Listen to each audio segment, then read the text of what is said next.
Want to learn what exactly is cryptocurrency and whether or not you should invest in it? Today, I'll be sharing with all of you the basics of cryptocurrency.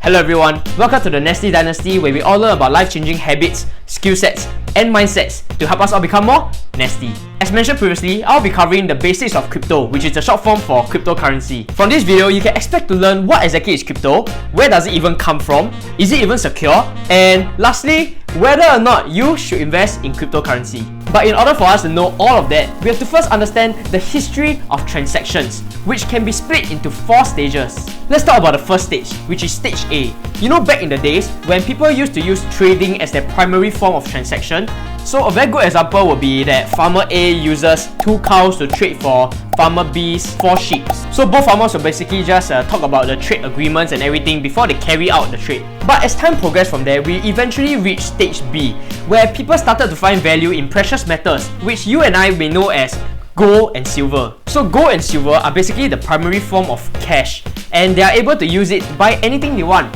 After stage B comes stage C, where the government introduced fiat currency, which are basically the paper notes that you hold in your hand with somebody's face on it. According to Investopedia, fiat money is government-issued currency that is not backed by a physical commodity such as gold or silver, but rather by the government that issued it. What this means is that fiat money is viewed as government's money, and it only has value because the government says it has value. The central bank of each country determines how much fiat currency is being produced on a daily basis and controls it accordingly to the economic situation. But what you need to know is that fiat currency is regulated by the government, and basically there is no limit to how much money they can print. So over the years, we have transitioned from stage C to stage D, where people are too lazy to even carry around the physical paper notes with them, and everything just became cashless. Since there is no physical money involved, the transactions are actually recorded by individual bank accounts and are kept in check by the banks involved. Today, we are slowly transitioning to the 5th stage, and this is where cryptocurrency comes into play. According to Google, cryptocurrency is a digital currency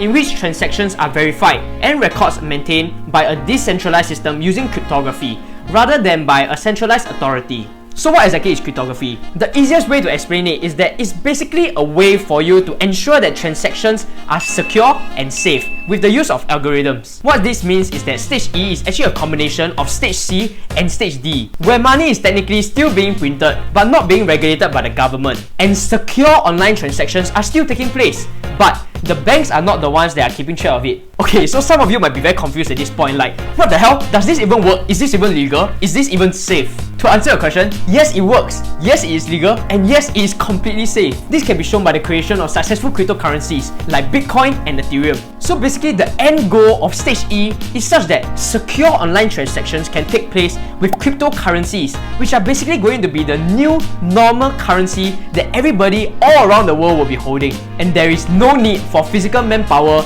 to manage all these transactions or print the money, because everything is being settled by blockchain technology as well as crypto mining. Before we understand how crypto mining takes place, we have to first dive deeper into the system behind cryptocurrency. Rather than using a bank to take note of every single transaction, as well as ensure the security and legitimacy of all transactions, cryptocurrency uses a decentralized system known as blockchain technology. Blocks are basically a list of crypto transactions, be it whether or not you are transferring money from person A to person B or using crypto to purchase something else. To check whether your transaction is legit, thousands of computers are actually solving mathematical problems, also known as hash, to check whether the transaction is actually correct. In addition to each computer solving their own mathematical problem, they will still have to cross-check with all the other thousands of computers to check whether or not your transaction is real. This basically ensures the security as well as legitimacy of every single block before adding them to the previous list of blocks, forming a blockchain, which is basically a very long list of transactions. This ensures that nobody can hack the system to create crypto counterfeits,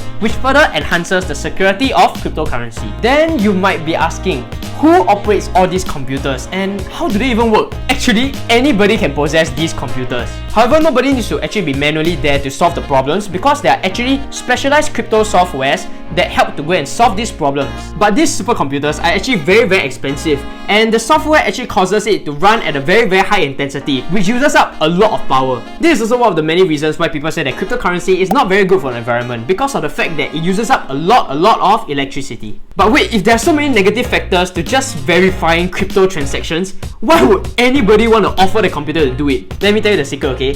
For every block of transactions that are correctly verified and added into the blockchain, the owner of the computer will basically be rewarded with a certain amount of that specific cryptocurrency. So basically, just by processing transactions of the specific cryptocurrency, you are creating cryptocurrency out of thin air. Unlike fiat currency, there is a maximum amount of cryptocurrency that can exist. Because of this, the amount of cryptocurrency rewarded to the crypto miners will actually decrease over time. So this entire process of verifying transactions as well as getting crypto out of it as a reward is basically called crypto mining. But then you might be thinking, if anybody can do it, wouldn't it be very insecure? Like freaking hell, any bugger can just hack the system and transfer a limited amount of cryptocurrency to himself. Well, the thing is that it's actually not possible because of this blockchain technology. Like I mentioned before, there are a lot of checks that has gone into place and a lot of different computers are doing the checks at the same time. The hundreds or thousands of computers that are actually running this crypto software will actually detect this error, and basically the transaction will be a failure. So, by actually having more crypto miners on board, the level of security actually increases because of the increased number of computers that are left to go and check the different transactions. I'm sure that everything has been very difficult to digest, so let me just skip to the main part that you have all been waiting for. Should you invest in cryptocurrency? Well, the correct answer is that this will all depend on your own personal risk appetite. I'm sure that many of you have heard about how volatile cryptocurrency is, and I'm afraid to share with you that it's actually true. Honestly, right now, cryptocurrency doesn't really have much use because of the fact that a lot of financial institutions and countries are still in the process of legalizing it, and some are even against it. So it will take some time for cryptocurrency to actually stabilize as an actual currency instead of being used as a gambling tool. Also, people like Elon Musk can so easily manipulate the entire crypto market by posting something on Twitter. So you really have to know what you're getting yourself into. Because of the volatility of cryptocurrency, you have to ensure that you only invest money that you are willing to lose. You can literally lose 50% of your portfolio in a few minutes or hours if you are unlucky. So please don't bet all your life savings on cryptocurrency. Similar to stocks, always remember to do your due diligence on the different types of cryptocurrencies that you plan to buy and ensure that you only buy what you believe in. If you want to find out more about each individual cryptocurrency, you can go and search up on the individual white paper, which basically shows how each cryptocurrency works as well as the future of that cryptocurrency. If you are still interested in buying cryptocurrency, you can download the app Binance, which is one of the better apps when it comes to cryptocurrency in terms of the transaction fees as well as how easy it is to use. I will definitely make a video on the different ways to invest in cryptocurrency, and if you would like a step-by-step guide on how to use the Binance app, just leave a comment below and let me know that you are interested. If not, I hope that you have learned a thing or two about cryptocurrency and how they actually work. Do let me know in the comments below if you have any questions and I'll do my best to answer them. Always remember to do your proper research before you buy anything and ensure that you actually believe in the project before you put your money into that specific cryptocurrency. With that, thank you so much for watching and I'll see you in the next video. Always remember, stay nasty.